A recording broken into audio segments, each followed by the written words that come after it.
Hi guys. Okay, so mountain math, hopefully it's going good. I looked at the problem for today on number 13 when I was making the key, and I realized that you guys do not know how to do finding the area of a triangle. So I'm going to show you really quick how to do. First of all, we learned that when you do the area of a rectangle, it's going to be the length of one side times the length of the other. Okay, area is talking about all the space in the middle. So if you multiply this times this, you would get 12, let's say we're in inches, 12 inches, and area is always squared. Okay, so that's usually pretty easy. That goes the same for a square. I think that's all you've been given is squares and rectangles up to this point. Okay, but a triangle is a little bit different. So a triangle, if you notice, a triangle is half of a rectangle. Okay, so if to find the area of a rectangle, you would go one side times the other.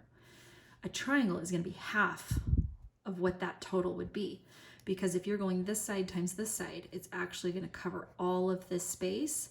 But if you're looking at your triangle is only really half of that space. Okay, so to find the area of a triangle, it's 1/2 base times height. This is the base. The base is whatever's on the bottom, and the height is how tall it is. So that's where that half comes in, is because if you just did base times height, you would be doing the area of all of this. Remember, with a triangle, you only have half of that. So that's where the half comes in. You can also do base times height divide by 2. So you can either take your half at the beginning, or you could do it at the end when you divide by 2. Either way. So in this case, our triangle that is on top of our rectangle, it says that this is 3. It tells us that the measurement going up and down is 2. And then you know that if this side is 6, then this side's going to be 6. Okay? So your height is 2 and your base is 6. So you're going to go 2 times 6 would give me 12. And then remember, because it's a triangle, I have to divide that in half again, which takes me back to 6. So the area of this triangle is 6.